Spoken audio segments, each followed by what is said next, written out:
स्वागत है साथियों हमारे इस YouTube चैनल संस्कार गुरुकुलम में। मैं हूं आपका दोस्त व होस्ट आनंद राज आनंद। आज हम बात करेंगे आपसे MP board DElEd first year की इंग्लिश पेडागोजी, जिसके अंतर्गत हम बात करेंगे। पहला ही टॉपिक वो है हमारा teaching of English at elementary level. प्राथमिक स्तर के जो कक्ष होते हैं उसमें टीचिंग किस प्रकार से शिक्षण, अंग्रेजी शिक्षण होनी चाहिए, इस पे आज हम लोग बात करेंगे। इनके क्या इश्यूज हैं, इनमें बहुत सारे जो डाइवर्स मल्टीलिंगुअलिज्म को देखा जाता है उस पर हम बात करेंगे। तो चलिए हम लोग इसी टॉपिक को बात करते हैं। सबसे पहली बात, अगर हमारे भारत में बात करें तो in our country India there is a diverse language, है ना। यहाँ पे विविध भाषाएं हैं और बहुत सारे भाषाएं होने के कारण से हमें हमारे जो शिक्षण की जो पद्धति है इसमें उस प्रकार का संशोधन भी किया गया है। अगर बात करें एनसीएफ 2005 में तो ऐसा प्रारूप तैयार किया गया है जिससे कि हमारे भारत की में जो शिक्षा की जो नीति है इसमें से बहुत बड़ा एक चेंजिंग आए और इससे जो है विद्यार्थियों को बहुत ही ज़्यादा प्रॉफिट हो, लाभ हो। तो आइए हम लोग इस टॉपिक को without wasting the time start करते हैं। और याद रखिएगा इस टॉपिक से हमारे डीएलएड की एग्जाम में फर्स्ट ईयर में बहुत सारे क्वेश्चन देखने को मिल जाते हैं, क्योंकि वहाँ पे एग्जाम डिस्क्रिप्टिव भी ज़्यादातर क्वेश्चन डिस्क्रिप्टिव में होती है। साथ ही साथ कुछ क्वेश्चंस जो है स्टार्टिंग में जो है वो हमारे क्या होते हैं तो जाकर के ऑब्जेक्टिव होता है ना। तो सारी चीज़ कवर हो जाएगा आप अगर मेरे ध्यान से मेरी बातों को सुनेंगे, साथ ही साथ और अगर लिखने की भी कोशिश करेंगे तो वो भी ज़्यादा ही बेटर होगा। और आप हमारे संस्कार गुरुकुलम चैनल जो टेलीग्राम चैनल है जिसकी लिंक मैं डिस्क्रिप्शन लिस्ट में दे दूंगा, आप वहाँ से उस पीडीएफ को डाउनलोड कर सकते हैं और वहाँ से आप देख सकते हैं। अब मेरा ऐसा मानना है कि हम इस प्रकार से इस टॉपिक को टच करें ताकि इस टॉपिक से अगर संबंधित कोई सवाल आता है तो आप बहुत अच्छे तरीके से उसको आप क्या कर सकें तो आप उसको बना सकें। तो आइए हम लोग स्टार्ट करते हैं teaching of English at elementary level. और टीचिंग ऑफ इंग्लिश है ना, while teaching English in our country in especially in elementary level classroom, teacher have to face some difficulties, and how can they sustain in their classroom। तो इस पे हम लोग बात करेंगे। तो आइए इसमें से बहुत सारी चीज़ें जो है हमें क्लासरूम में देखने को मिलता है। सबसे पहले हम इस चीज़ को देखते हैं। अगर teaching of English at elementary level पे बात करें तो इसमें अगर पहला अगर आता है तो कुछ पॉइंट्स को लोग देखेंगे और उसी पॉइंट्स के तहत हम सारे चैप्टर को कवर करने की कोशिश करेंगे। इसमें से हम लोग बहुत सारे टॉपिक्स पे बात करेंगे। सबसे पहला अगर होता है तो इसमें हम लोग बात करेंगे इशूज ऑन मल्टीलिंगुअलिज्म, है ना। इस टॉपिक पे बात करेंगे इशूज ऑन मल्टीलिंगुअलिज्म। मतलब क्या हुआ कि भाषा है ना, बहुभाषा, मल्टी मतलब होता है बहु और लिंगुअलिज्म का होता है भाषिक। तो बहुभाषिक होने के कारण से क्या मुद्दे हैं इस पे हम लोग बात करेंगे। वहीं अगर दूसरा बात करें तो in our India there is the diverse या मल्टीलिंगुअलिज्म विद मल्टी कल्चरल, है ना। तो इसमें से सेकंड पॉइंट को हम लोग इसको भी चर्चा करेंगे, है ना।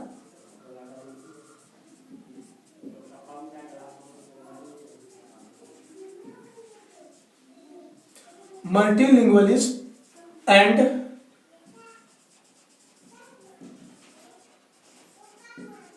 एंड मल्टीकल्चरल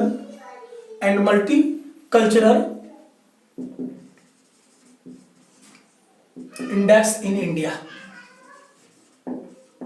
चूंकि हम जानते हैं कि हमारे इस देश में हर 5 किलोमीटर के बाद जो है यहाँ की भाषाएं बदलती है, यहाँ की संस्कृति बदलती है, यहाँ की पानी बदलती है, उनका नॉर्म्स बदलते हैं, रहन सहन बदलते हैं, एथनिसिटी बदलती है। ये सारे चीज़ भी एक बड़ा फैक्टर होता है हमारे अंग्रेजी शिक्षण में, हमारे इंग्लिश टीचिंग्स में। और थर्ड पॉइंट अगर बात करें तो वो होगा हमारा first language, difference between first language, है ना, first language, second language and foreign language.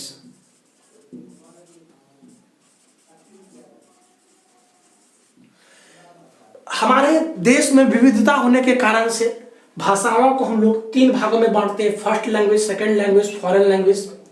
ये क्या होती है इस पे हम लोग बात करेंगे। साथ ही साथ अगर हम लोग शिक्षण कला को अपने कक्षा कक्ष में, चूंकि we are going to be a teacher and for being an effective teacher we should have to be an objective peoples, है ना। उद्देश्यपूर्ण हमें एक शिक्षक बन के रहना पड़ेगा, और उद्देश्यपूर्ण एक प्रभावशाली शिक्षक जो होते हैं वो क्लास को जो है भिन्न भिन्न प्रकार से साइकोलॉजिकल ढंग से जो है वो तैयार करते हैं। तो हम लोग बात करते तीसरे पॉइंट पे हुआ है principles of acquiring a second language, है ना।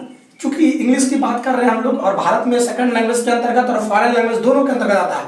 तो प्रिंसिपल्स ऑफ टीचिंग, है ना, principles of teaching second language, इस पॉइंट पे भी बात करेंगे हम लोग। और सबसे पहले पॉइंट को देख लेते हैं, और इन्हीं पॉइंट को अगर गौर से लोग पढ़ लेते हैं तो इसके बाद हम लोग देखेंगे principles of teaching second language में ये क्या क्या से सिद्धांत है, इस पे हम लोग बात करेंगे कि इंग्लिश टीचिंग में किस प्रकार के प्रिंसिपल्स का यूज करेंगे, इस चीज को हम लोग देखेंगे। अगर चौथा पॉइंट अगर बात करें तो हम लोग एम्स ऑफ टीचिंग इंग्लिश देखेंगे, ना। क्या देखेंगे कि एम्स ऑफ या ऑब्जेक्टिव्स ऑफ टीचिंग इंग्लिश,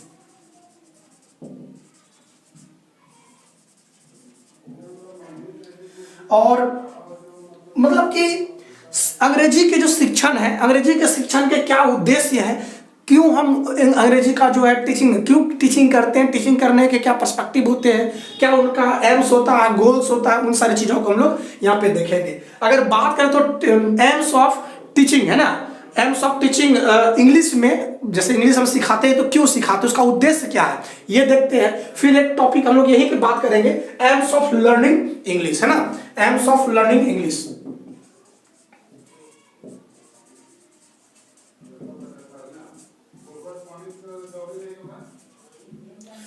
आप ध्यान दीजिएगा कि अगर इन्हीं 5 पॉइंट्स को अगर हम लोग अच्छे तरह से 5 से 6 पॉइंट है, अगर इन 5-6 पॉइंट को अगर हम लोग अच्छे से पढ़ लें, 1 2 3 4 5 6, या देयर इज सम मिस्टेक 4, है ना, 4 5 एंड 6। अगर ये 5 से 6 पॉइंट्स को अगर हम लोग देख लेते हैं तो हमको लगता है कि इस टॉपिक से आपके एग्जाम में क्वेश्चंस बाहर कभी भी नहीं जा सकते हैं। तो आइए हम लोग बात करते हैं इन सारे पॉइंट्स को कि first of all we will have to talk about the issues of multilingualism. पहली बात हम यहाँ पे ये करेंगे कि यह मल्टीलिंगुअलिज्म क्या है। सबसे पहले यहाँ पे बहुभाषिकता या बहुभाषा क्या है, इस पे हम लोग बात करेंगे। और वहीं पे जो सेकंड पॉइंट्स है कि multilingualism and multicultural index in India, है ना। अगर हम बात करें तो भारत में हमने बताया आपको कि हमारा भारत एक ऐसा देश है जहां पे हर एक 5 किलोमीटर के बाद यहाँ की भाषा बदलती है, यहाँ की बोली बदलती है, यहाँ की संस्कृति बदलती है, यहाँ की रहन सहन तौर तरीके ढंग ये सारे बदलते हैं। Due to the diverse in culture and the society and in the languages, the teacher should have to prepare themselves for sustaining in the classroom, for giving the interesting class। हम यहाँ पे बात करेंगे कि किस प्रकार से मल्टीलिंगुअलिज्म और मल्टीकल्चरल हमारे भारत की जो सबसे बड़ी ये इश्यूज है, ये किस प्रकार से इन समस्याओं से निजात दिला सकते हैं, हम बच्चों को किस प्रकार से हम अच्छे से पढ़ा सकते हैं। Because we have to face the in Indian culture we have to face the multilingualism with multicultural, this is the main leading factor in our country. इस पे हम बात करेंगे।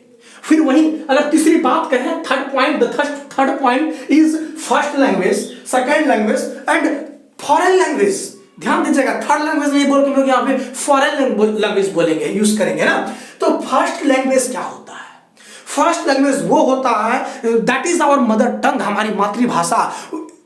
During the stages of infancy, whenever the baby, है ना, come outside from the stomach of her mother, its mother, then they show some situations, some problems, because there is some another nature inside the abdomen of mother, है ना। माँ के पेट, माँ का जो गर्भ, माँ के गर्भ में कुछ अलग जो है उनकी क्या होती है, कंडीशंस होती हैं, जब वही माँ के गर्भ से जब बालक बाहर निकलता है तो उनके सामने बहुत सारी परिस्थिति रहती है, और उन परिस्थितियों में उसे क्या करना होता है, तो अनुकूलन करना होता है, दशानुकूलित करना होता है। अगर वो दशा अनुकूलित हो जाते हैं तब वह जाकर के हमारे इस इन्वायरमेंट में वो सर्वाइव कर पाते हैं।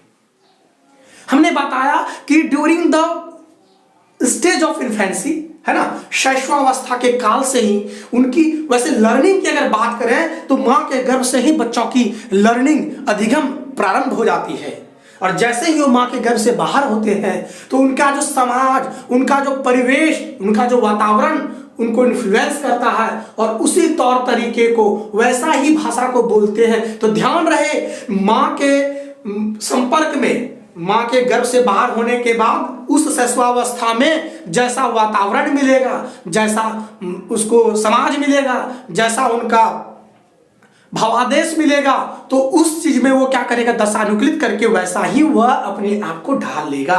और वहां से जो प्रारंभ में जो उनकी भाषा निकल के आती है उसी को तो हम लोग फर्स्ट लैंग्वेज कहते हैं। इस पर बात करेंगे आगे आके, पहले एक एक करके पॉइंट करेंगे, क्योंकि एक एक पॉइंट को अगर हम डील कर लेते हैं तो आपके एग्जाम में कोई भी ऐसा क्वेश्चन नहीं होगा जो कि आपको छूटेगा। इसलिए 5 से 6 पॉइंट को अगर हम लोग अच्छे से कवर कर लेते हैं, चूंकि 5 पॉइंट इसलिए बोलेंगे क्योंकि ये दोनों एक ही साथ में पढ़ना है मेरे को, है ना, तो बहुत ही इंपॉर्टेंट चीज है। तो हम बात करेंगे फर्स्ट लैंग्वेज पे। सेकंड लैंग्वेज क्या है तो उसमें भी बात करेंगे। फॉरेन लैंग्वेज क्या है तो ये भी बात करेंगे। और चूंकि एक एक पॉइंट करके करना, एक बार हम इसको सिर्फ डिटेल्स कर देते हैं, हल्का सा लिटिल पॉइंट्स, और after that we will proceed with all this points, है ना। तो जो हमारा नेक्स्ट पॉइंट है वो है principles of teaching, principles of teaching second language. चूंकि हम लोग यहाँ पे अंग्रेजी पेडागोजी की बात कर रहे हैं, अंग्रेजी शिक्षण शास्त्र की बात कर रहे हैं, और अंग्रेजी हमारे भारत में द्विभाषा के रूप में चलती है, हमारे कैसी, तो द्वितीय भाषा के रूप में, साथ ही साथ हमारा फॉरेन लैंग्वेज के साथ में चलती है। और वहीं पे अगर बात करें तो बहुत प्रकार की ऐसे चीजें आती हैं जिससे हमको देखने को मिलता है ना। तो अगर गौर करें साथियों तो आप पाएंगे हमारे भारत में जो टीचिंग की जो स्टाइल है और अन्य देशों से हमारा यहाँ पे अलग है। क्योंकि अगर अमेरिका से कंपेयर करें तो अमेरिका में तो ओनली इंग्लिश लैंग्वेज है ना, वहाँ पे सिर्फ अंग्रेजी भाषा होती है, उनकी मदर टंग भी वही रहती है, और उनकी मतलब सेकंड लैंग्वेज ऐसे यूज नहीं किया था। अगर इंग्लैंड की बात करें सेम है ना, अगर हम लोग अगर फ्रांस की बात करें तो वहाँ पे इंग्लिश और फ्रेंच दोनों चलता है। तो वहाँ पे उसकी फर्स्ट लैंग्वेज, उसकी मदर टंग हो जाएगी, उसकी क्या होता है, फ्रेंच हो जाएगी, और सेकंड उनकी इंग्लिश हो जाती है। यही सारी चीजें हैं। फिर हम लोग अगले जो बात करेंगे वो प्रिंसिपल है ना, प्रिंसिपल्स है ना, प्रिंसिपल्स। हाँ चलिए इसमें बात कर लेते हैं principles of teaching second language. Second language में कौन सारे सिद्धांत, कौन सारे उद्देश्य को हम लोग गौर करते हैं, किन सारे चीजों को देखते हैं, तो उनके पढ़ाने के तौर तरीका क्या होता है, उनका सिद्धांत क्या होता है, उनका साइकोलॉजिकल मनोवैज्ञानिक ढंग क्या होता है, उस पर इन चीजों के बारे में हम बात करेंगे। वहीं पे जो नेक्स्ट पॉइंट है हमारा एम्स ऑफ टीचिंग इंग्लिश, है ना, अंग्रेजी शिक्षण के उद्देश्य। हम अंग्रेजी शिक्षण करते हैं, उनका उद्देश्य क्या, what are the main objectives, what are the main goals of teaching English. English की शिक्षण में ये क्या कारण है कि हम अंग्रेजी पढ़ते हैं और पढ़ाते हैं। लर्निंग ऑफ इंग्लिश, मतलब नेक्स्ट पॉइंट करेंगे aims of learning English, why we learn English, what are the reasons for learning English. हम इस सारे टॉपिक की बात करेंगे, और अगर इन्हीं 5 से 6 टॉपिक अगर हम लोग अच्छे से पढ़ लेते हैं तो एग्जाम में एक भी क्वेश्चन आपसे यहाँ पे नहीं छूटेगा, मैं ऐसा वादा करता हूं आपसे। तो आइए एक एक करके पॉइंट को देखते हैं, और फिर इन्हीं पॉइंट के माध्यम से आपका हम सिलेबस भी पूरे, और ध्यान रखिएगा हम पूरे का पूरे आपका डीएलएड फर्स्ट ईयर की कवर कर देंगे, साथ ही साथ डीएलएड सेकंड ईयर के जो भी स्टूडेंट है उनके लिए भी अलग से हम वीडियो बना रहे हैं। चूंकि वहां पे सिर्फ प्रोफिशिएंसी इन इंग्लिश चलती है ना, अंग्रेजी में प्रवीणता, तो चूंकि उनकी फर्स्ट ईयर कवर हो जाती है तो वो सेकंड ईयर में सिर्फ और सिर्फ प्रोफिशिएंसी को पढ़ते हैं, तो वो भी अलग से आपकी वीडियोज आएंगी, आप उसको भी देखने की कोशिश करेंगे। चलिए तो हम लोग एक एक बात करते हैं। सबसे पहले हम लोग बात करेंगे एम्स ऑफ मल्टीलिंगुअलिज्म। जैसे कि मैं बता दूं, जैसे कि ऑनलाइन अभी थोड़ा सा क्लास है तो आपको थोड़ा सा समस्याओं का जो है निगरानी करना पड़ेगा, समस्याओं के साथ थोड़ा सा चलना पड़ेगा। चूंकि ऑफलाइन क्लास में बहुत कुछ ज़्यादा समय मिल पाता था और बहुत ज़्यादा चीज़ हम बोल पाते थे, आपके समस्याओं को हम सुन पाते थे, आपके साथ क्या समस्या हो रही है, नहीं हो रही है, किस पॉइंट में आपको दिक्कत हो रही है, तो उन सारी चीज़ को आप डायरेक्ट बोल सकते थे। चूँकि ये एक वीडियो है और ये वीडियो अपलोड के माध्यम में है, तो आप यहाँ से कमेंट करके अगर आपको कोई समस्या होती है तो आप इन चीज़ को कमेंट करेंगे और कमेंट करके क्या करेंगे तो उनका मैं जवाब देने की कोशिश करूंगा। और अगर कोई चीज़ समस्या है तो आप जरूर साथ ही साथ हमारे टेलीग्राम चैनल को ज्वाइन कर लेंगे, और अगर आप लोग चाहते हैं तो और भी अच्छे इनकी चीज़ों पे लेके हम करेंगे।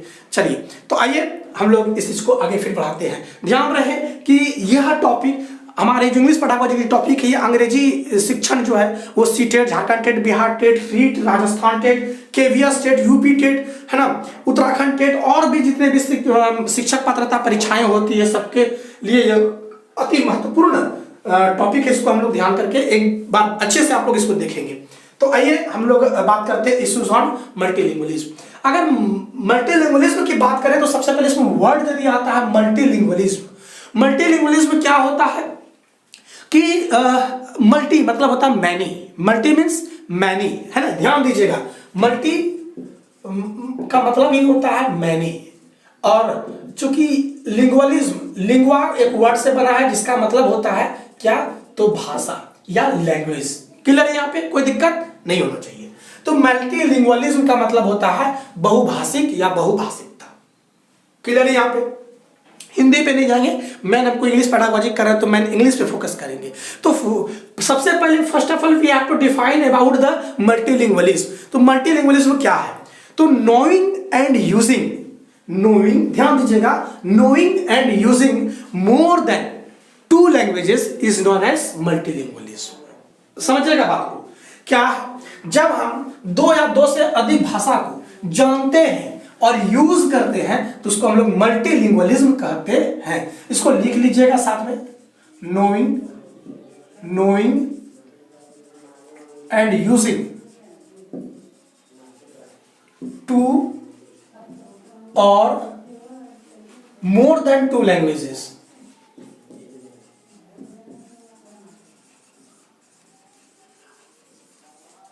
ध्यान दीजिएगा, नोइंग एंड यूजिंग 2 और मोर देन 2 लैंग्वेजेस। हम अगर 2 या 2 से अधिक भाषा का ज्ञान रखते हैं और उनका हम क्या करते हैं, यूज करते हैं, तभी हम मल्टीलिंगुअलिज्म कहेंगे। ध्यान दीजिए कि अगर समझिएगा बात को, suppose this man knows French, मैं फ्रेंच जानता हूं, but I never use such language, but that is not multilingualism. Suppose I have the idea that how to speak French, but whenever I suppose मान लिया जाए कि suppose मैं भारत पे हूँ, सॉरी कोई ऐसे एक देश पे जहाँ पे फ्रेंच की लैंग्वेज चल रही है ना, and that situation we are not using such language, French language, then we can't say that we have the idea about the multilingualism. हमें ज्यादा ज्ञान मल्टीलिंगुअल के बारे में नहीं है। ध्यान रहे कि suppose I no Hindi, Bengali, Telugu, Angika, Bhojpuri and also Sanskrit and English. I have proper idea about this subject, about this language. And suppose we are not using these languages, I have the idea about that language, but we are not using that language. This is not multilingualism. So we can say that lingualism can be defined in this way, that whenever any people they have the idea how to speak these languages and using these languages, both are the point, knowing and using. जब 2 या 2 से अधिक भाषाओं को हम अच्छे से जानते हैं और बोलते हैं तो उसको हम लोग क्या कहेंगे, मल्टीलिंगुअलिज्म कहेंगे। मल्टीलिंगुअलिज्म में जो स्पीकर होता है, I am the speaker and you are the listener, है ना, यू आर द ऑडियंस। समझिएगा बात को। तो यहां पे हम लोग देखेंगे तो सेकंड पॉइंट अगर बात करें तो मल्टीलिंगुअलिज्म में क्या होने चाहिए, तो स्पीकर कैन यूज, है ना, स्पीकर जो होते हैं वो अगर यूज करें क्या, 2 या मोर देन 2 लैंग्वेजेस, तो याद रखिएगा, लिखिएगा इस पॉइंट को, चूंकि हम यहाँ पे पूरा डिस्क्रिप्टिव वे में तो नहीं दे सकते हैं क्योंकि बहुत टाइम लग जाएगा। वैसे ऑफलाइन क्लास में जब चल रही थी तो आपके कॉलेजेस में, है ना, आपके टीचर्स इसको बहुत अच्छे से डिफाइन करते हैं। और मैं भी यदि परमार एजुकेशन ट्रस्ट, हमारे परमार सर को बहुत थैंक यू जिन्होंने हमें ऐसे अपॉर्चुनिटी प्रोवाइड किया आप लोगों को पढ़ाने के लिए, है ना। तो मैंने आपको क्लास में बहुत एकदम डिस्क्रिप्टिव वे से लिखा भी देता था बोल बोल के, है ना। तो लेकिन यहाँ पे ऐसा मतलब नहीं हो सकता है क्योंकि बहुत ज़्यादा टाइम लगेगा, बहुत डेटा का भी यूज होगा। तो मैं क्या करूंगा, मेन पॉइंट्स को बहुत ज़्यादा अच्छी तरीके से समझा दूंगा और उन्हीं को अपने तौर तरीके से अपने भाषा में, अपने इन आवर ऑन लैंग्वेज, उसको मैं PDF बना के आपको जो हूँ टेलीग्राम चैनल में या फिर आपके जो ग्रुप है कॉलेज की जो ग्रुप है आपकी व्हाट्सएप ग्रुप, उस पर मैं शेयर कर दूंगा, आप देखेंगे। और ध्यान रखिएगा, ज़्यादातर हमारे जो DLED में बच्चे फेल करते तो वो इंग्लिश में ही करते हैं। पिछले बार तो देखा गया कि अंग्रेजी में, मैथ्स में भी बहुत बच्चे फेल किए थे, बहुत सारे बच्चे फेल मैथ्स में किए थे। तो मैथ्स की वीडियोस आएंगी तो एक एक करके पहले हम लोग ये चीज को देख लेते हैं। पहले अंग्रेजी में फेल ना हो, आप लोग ज्यादातर ग्वालियर वगैरह में जो एग्जाम देते हैं पूरा MP बोर्ड में, तो ज्यादातर बच्चे अंग्रेजी में फेल करते हैं। उसी चीज को देख के जो है हमको लगा नहीं, और सर का भी एक बहुत बड़ा असिस्टेंस रहा हमारे परमार सर का कि नहीं बच्चों को आप कुछ यू कीजिए। तो क्लास में आपको हम देखते ही थे, क्लास में एकदम जितना भी डिस्क्रिप्टिव वे से होता था वो करते थे। लेकिन चूंकि ऑफलाइन क्लास है तो इनकी PDF एकदम फुल फ्री वे में जो है इन आवर लैंग्वेज में जो है अपनी भाषा में जो है इसका PDF आपको प्रोवाइड कर देंगे, वहां से देख लेंगे। जो यहाँ पे ज्यादातर चीजें आपको समझना है ना, वो तो आपको बुक में भी मिल जाएगा, लेकिन समझना मेन होता है। तो पहले आपको समझा देते हैं इन सारे पॉइंट्स को, इन सारे पॉइंट्स के ही आधार को लेके फिर आपको हम इनकी PDF बना देंगे डिस्क्रिप्टिव वे में, वो आप उनसे फिर जबरदस्त आप सवाल का आंसर ले सकते हैं, ऐसा मेरा वादा है।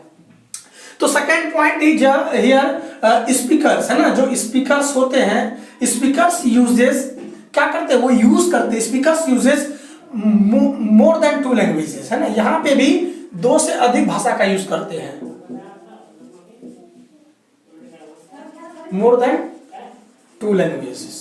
बात को समझ गए होंगे। यहाँ पे जब कोई भाषिक 2 से ज्यादा भाषा यूज करता है तभी उसको मल्टीलिंगुअलिज्म कर पाएंगे, और कम्युनिकेशन भी बेटर होना चाहिए उनके साथ में। अब ये नहीं कि हम किसी के सामने गए और जो है कुछ बोल के निकल गया नहीं कहा तो वो समझ ही नहीं पाएगा, तो वो वहाँ पे हम कम्युनिकेशन नहीं कर पाते हैं। लेकिन बोलना भी वहीं पे चाहिए जहाँ पे उसका यूज होना चाहिए।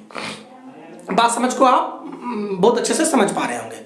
फिर यहाँ पे मल्टीलिंगुअलिज्म में जो क्या होता है कि हम जानते हैं कि इन्फेंसी से ही बच्चा जो है क्या करता है, एक्विजिशन करता है, किसको, मदर टंग को करता है। और जैसे ही वह सोसाइटी में, जैसे ही वह अपने आसपास पड़ोस में वो आगे बढ़ते हैं तो वो क्या करता है, उनकी लैंग्वेज को वो लर्न करते हैं, डाइवर्स लर्निंग करते हैं, और उनके फॉर्मल स्कूलिंग के वजह से भी उसमें मल्टीलिंगुअलिज्म का भाव आता है। समझिए बात को। तो यहाँ पे तीसरे पॉइंट में अगर बात करें तो क्या होगा, समझिए बात को थर्ड पॉइंट में, तो children uses mother tongue from their age of infancy, and after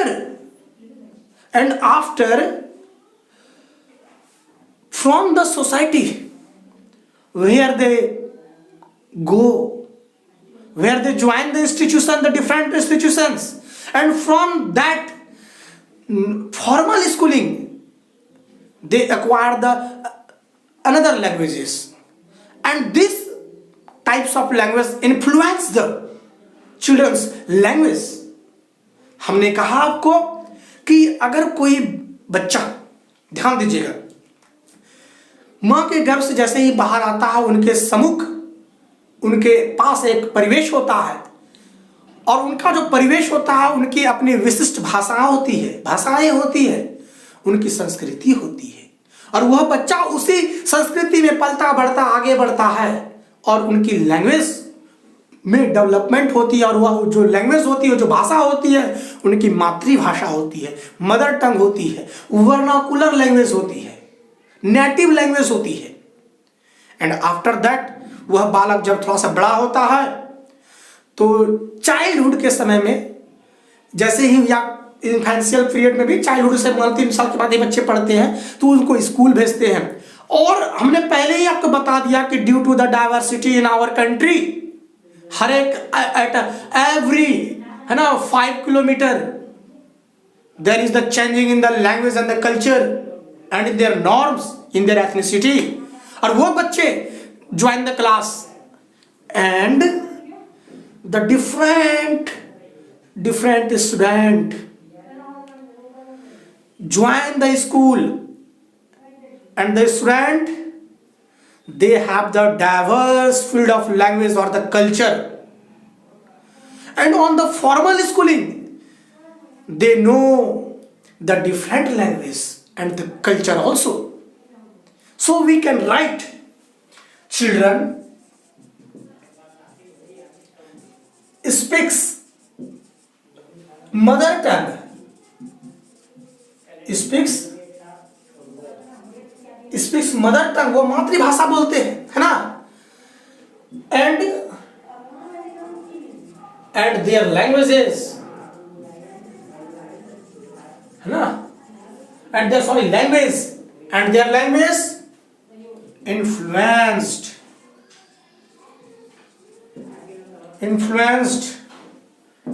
by the diverse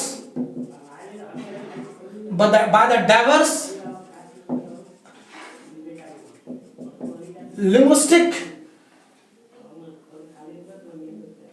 है ना, peers,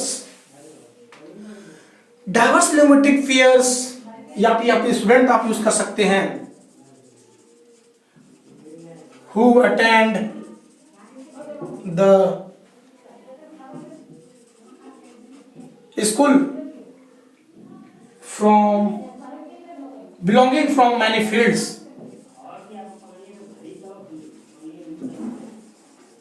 belonging from different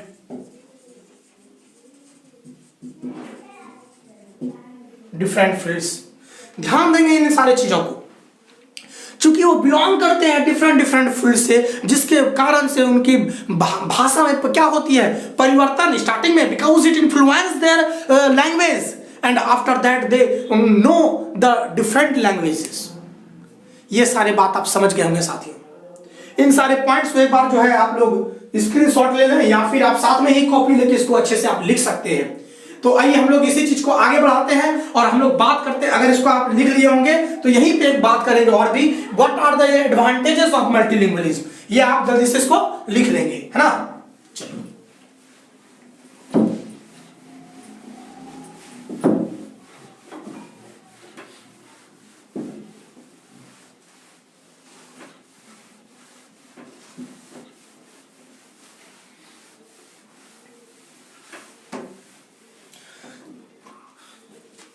now next point, हम लोग बात करते हैं एडवांटेजेस पर. Advantages of multilingualism.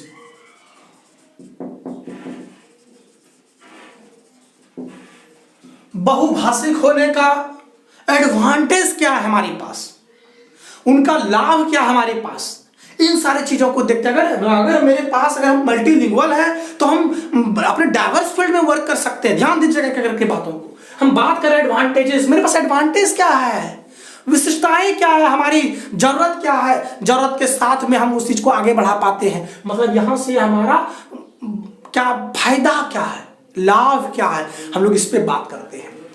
तो ध्यान दीजिएगा कि अगर हमारे पास मल्टीलिंगुअल की कैपेसिटी है, हम बहुभाषिक हैं, तो जानते हैं बहुभाषिक होने का फायदा क्या है. तो बहुभाषिक होने का फायदा है कि हम दूसरे जो सोसाइटी है उसकी संस्कृति को हम अच्छे से जान सकते हैं. डाइवर्स फील्ड में अगर हम कहीं पे जाएं तो हम उससे अच्छा कम्युनिकेशन कर सकते हैं. वहीं पर अगर बात करें, आप जानते हैं कि बहुत सारे देखे होंगे झारखंड, बिहार, उत्तर प्रदेश के लोग बहुत बाहर जाते हैं काम करने. एक आदमी चला गया सऊदी अरब, समझिएगा ध्यान से, सऊदी अरब, लेकिन वह मल्टीलिंगुअलिज्म था, वहां पे वो अडॉप्ट कर पाया, वो रह पाया वहां पे. अगर आपको यहाँ से उठा के चाइना में दे देंगे तो क्या आप चाइना में सर्वाइव कर पाइएगा? नहीं. लेकिन वहां पे रहते कष्ट सहते सहते फिर आप अच्छे से क्या कर पाइएगा, रह पाइएगा, सीख पाइएगा. और देखिएगा ध्यान से, तब आप जाके अच्छा से कम्युनिकेट कर पाइएगा. लेकिन जो पीपल पहले से Chinese language, they know the Chinese language and they can survive on China very easily because they have the multilingualism factor inside them. Okay, it means we can say that the communication between the different linguistic and the culture groups, These are the main advantages. The multilingualism promotes the opportunity globally, है ना। इस global world में ये जाते हैं और उनको बहुत सारा अपॉर्चुनिटीज मिलता है। ध्यान रहे, ये सारे चीजें होने की वजह से बच्चों में it also enhances the linguistic development of a child. It provides a broader world view, है ना। ये बहुत सारा उनका जो है लंबा चौड़ा एकदम स्थिति को मतलब उनके सामने में जो है क्षेत्र को प्रकट करता है। It provides a broader world area, है ना, वर्ल्ड एरिया, वर्ल्ड व्यू, बहुत सारे व्यूज को उनके सामने में आता है। तो आइए हम लोग एक एक करके एडवांटेजेस को देखते हैं। और पहला जो है एडवांटेजेस वो है हमारा accessibility to know the other cultures, है ना। एक्सेसिबिलिटी टू नो, ध्यान दीजिएगा,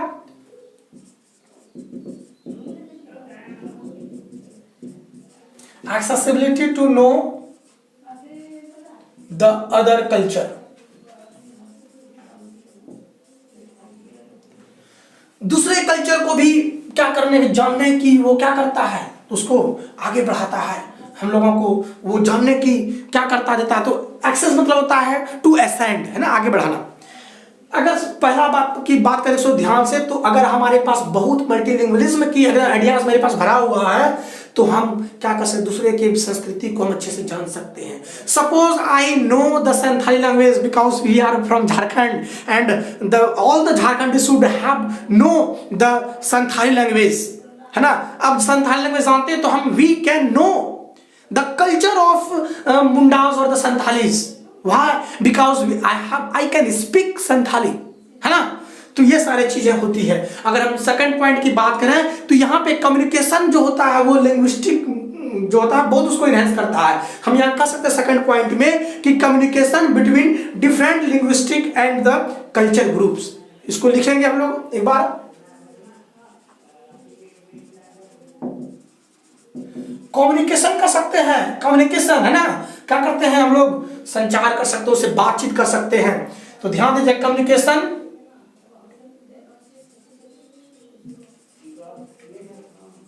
from different culture groups.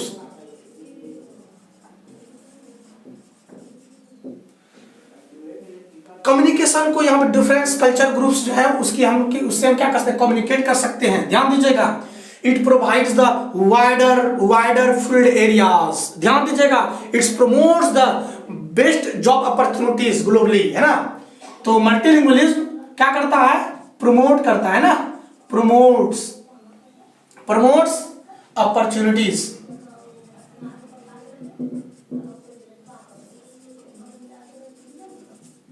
Globally.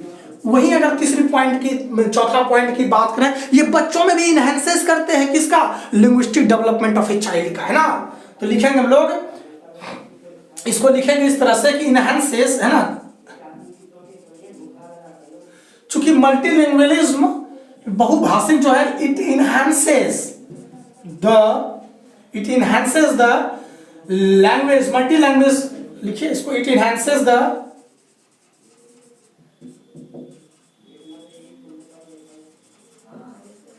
Multilingualism development